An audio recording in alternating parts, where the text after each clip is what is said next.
मैं अपना परिचय जब भी कहीं किसी को देता हूँ तो मैं कोशिश करता हूँ कि ये ना बता के ये बताऊँ कि मैं एक कलाकार हूँ। और अभी जैसे हमने देखा कि किसी ने वो परफॉर्म किया जो एडवोकेट थे, और भी सब लोग, हम लोग कुछ ना कुछ प्रोफेशन हम परस्यू करते हैं।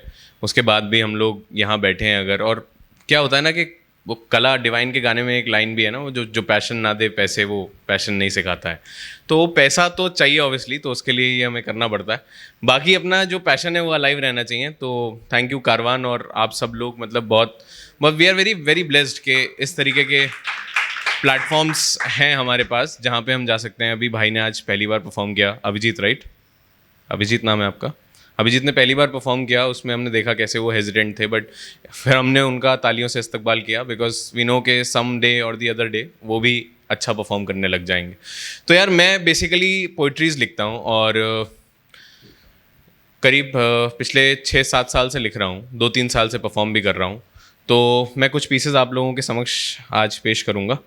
टाइटल्स यूजुअली मैं नहीं लिखता हूँ क्योंकि मुझे लगता है कि जब हम पोइट्री लिखते हैं तो कुछ ना कुछ हमें स्ट्राइक करता है। जो भी आप में से लोग लिखते हैं कुछ स्ट्राइक करता है, उसके बाद हम उसको लिख देते हैं पूरा।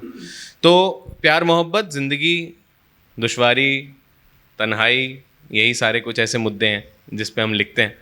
तो इसी संबंधित एक जो पहला मैं पीस आपके सामने रख रहा हूँ वो है कि जब हम किसी को चाहते हैं, आप सब लोगों ने मोहब्बत करी होगी अपने जीवन में, नहीं करी है तो ज़रूर करके देखिएगा, बहुत रोमांचक काम है। तो जब हम चाहते हैं किसी को और वो जो एक चेज़ होती है इनिशियल, जिसमें हम चाह रहे होते हैं और वो इंसान, वो शख्स हमें मिल नहीं रहा होता है, उस समय हम कैसा महसूस करते हैं उस पर कुछ लिखा हुआ है। और वो कैसा रिस्पॉन्ड करते हैं उस पर भी आपको समझ आएगा।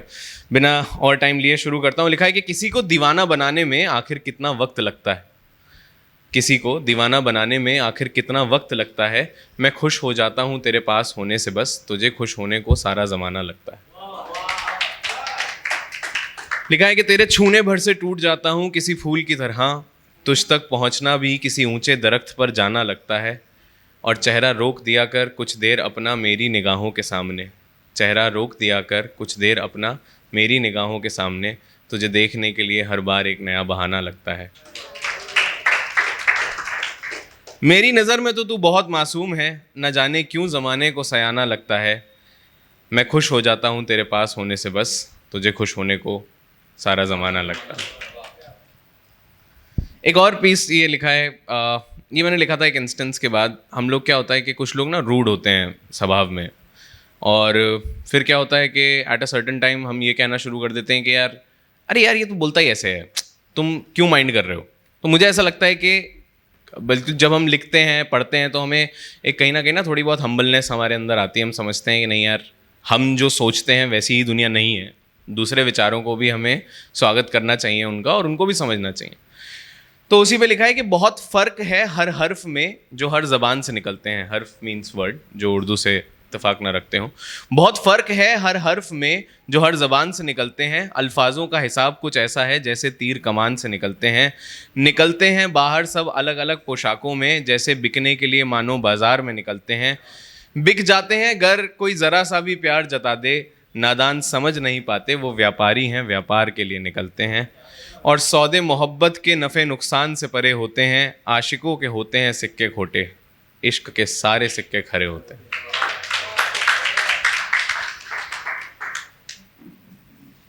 एक और ये पीस लिखा हुआ है, ये लिखा है कि हम लोग, मतलब बहुत सारी चीज़ें होती हैं करने के लिए, हम कई बार जो कंप्लेन्स हैं लाइफ की उसमें मिस आउट कर जाते हैं कि यार मेरे पास तो ये नहीं है, मेरे पास वो नहीं है, मैं कैसे क्या करूं, और हेल्पलेस हो जाते हैं। बट अगर हम देखें तो एवरीथिंग इज़ देयर। बहुत सारे उदाहरण हैं इस तरीके के। हम लोग ये आर्ट परस्यू करते हैं, इतने सारे आर्टिस्ट हैं जो आज इतना बेहतर कर रहे हैं। तो मुझे कहीं ना कहीं लगता है कि शायद वो एक अटेम्प्ट अगर हम किसी भी फील्ड में, किसी भी क्षेत्र में कर लेते हैं, तो वो अटेम्प्ट करते ही हम विजेता बन जाते हैं। रेस्ट इज़ हिस्ट्री, वो कोई मायने नहीं रखता।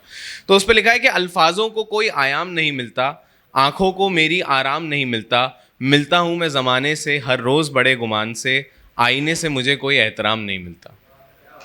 अगर आप लोग समझे हो इसको तो समझिएगा दोबारा से। लिखा है कि मिलता हूँ मैं ज़माने से हर रोज़ बड़े गुमान से, आईने से मुझे कोई एहतराम नहीं मिलता, अधूरे पड़े हैं यूँ तो कई काम मेरे, मैं दिन भर कहता रहता हूँ मुझे कोई काम नहीं मिलता। मैं फहरिस्त बनाने बैठा हूँ कि आगे क्या क्या करना है, कलम चलती रहती है, अंजाम नहीं मिलता। जिन लोगों ने टाइम टेबल बनाए हैं कभी अपनी लाइफ में वो ज़रूर रिलेट करेंगे कि मैं फहरिस्त बनाने बैठा हूँ कि आगे क्या क्या करना है, कलम चलती रहती है, अंजाम नहीं मिलता। और रहबर का घर भी बड़े फासले पे हो गया यारों। जो नौकरी पेशा लोग हैं और शहर बदलते हैं नौकरी की वजह से, वो शायद इस बात से वाकिफ़ होंगे कि रहबर का घर भी बड़े फासले पर हो गया यारों। अब तो वो भी मुझसे सुबह शाम नहीं मिलता। बड़े ख़ास हैं वो लोग जिनसे मैं दिन भर मिलता हूँ, मुझे सारे ज़माने में एक भी आम इंसान नहीं मिलता। हज़ारों कलमे मिलते हैं, हज़ारों कलमे मिलते हैं सुनने को गम के, सुकून का एक भी कलाम नहीं मिलता। मिलता हूँ मैं ज़माने से हर रोज़ बड़े गुमान से, आईने से मुझे कोई एहतराम नहीं मिलता। एक लास्ट पीस के साथ इसको ख़त्म करूँगा। तो दोस्तों, नौकरियाँ बिल्कुल भी ग्लोरीफाई करने की कोई चीज़ नहीं है ना। इतनी देर से ग्लोरीफाई हो रही थी तो मैंने कहा ये बता ही दूँ, क्योंकि एक ना एक समय पे आपकी जवाबदेही जो होती है वो बन जाती है कहीं ना कहीं। उसी पे एक बहुत छोटा सा पीस लिखा है और ये पीस मेरे दिल के बहुत पास है, बिकॉज़ मैं नोएडा में था और मैं ऑफिस से घर लौट रहा था, दफ्तर से घर लौट रहा था और मैं ऑटो में था, तब मैंने ये लिखा था और आप सबके सामने पेश करूँगा। आपको अच्छा लगे तो ज़रूर दाद दीजिएगा। लिखा है कि सवालों के घेरे में हर जवाब शर्मिंदा है। हमसे बहुत क्वेश्चंस पूछे जाते हैं, everyone asks question from us. सवालों के घेरे में हर जवाब शर्मिंदा है, जो सिर्फ बातों में रह जाते हैं वो सारे ख्वाब शर्मिंदा है।